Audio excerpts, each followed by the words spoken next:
Hi friends, welcome to our Vasu edutech YouTube channel. ఇవాళ మనం discuss చేయబోతున్నాం స్కేల్స్లోని ఫస్ట్ మోడల్ ఏదైతే ఉందో టు ఫైండ్ ఆర్ఎఫ్ అంటే రిప్రజెంటేటివ్ ఫ్యాక్టర్ ఎలా కనుక్కోవాలి అని చెప్పేసి.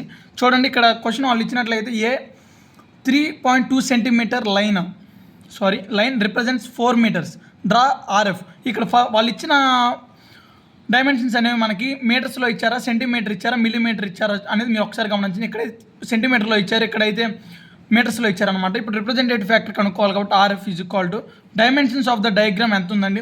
డైమెన్షన్ ఎంత ఉంది? 3.2 సెంటీమీటర్స్ ఉంది. సో 3.2 సెంటీమీటర్ పై ఒరిజినల్ డయాగ్రామ్ ఎంత ఉంది? 4 మీటర్స్ ఉంది. సో 4 మీటర్స్ అంటే దాన్ని సెంటీమీటర్లో కన్వర్ట్ చేయాలంటే ఇంటూ 10 వేయాలా, అంటే 100. 4 ఇంటూ 100. సో 3.2 సెంటీమీటర్ బై ఇప్పుడు మీటర్స్ సెంటీమీటర్లో మార్చాం కాబట్టి ఇంటూ 100. So 400 centimetres.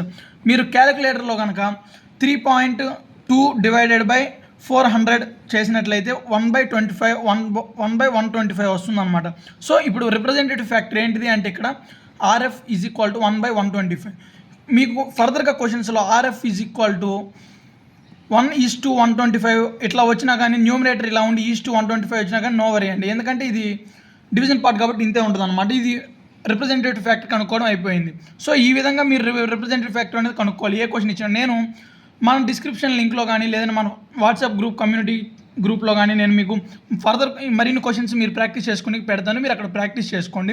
సో ఈ వీడియో కనుక మీకు నచ్చినట్టయితే లైక్ చేయండి, షేర్ చేయండి, అదే సబ్స్క్రైబ్ చేసుకోవడం మాత్రం మర్చిపోకండి ఫ్రెండ్స్. ఏదైనా డౌట్ ఉంటే కామెంట్ బాక్స్లో కామెంట్ చేయండి.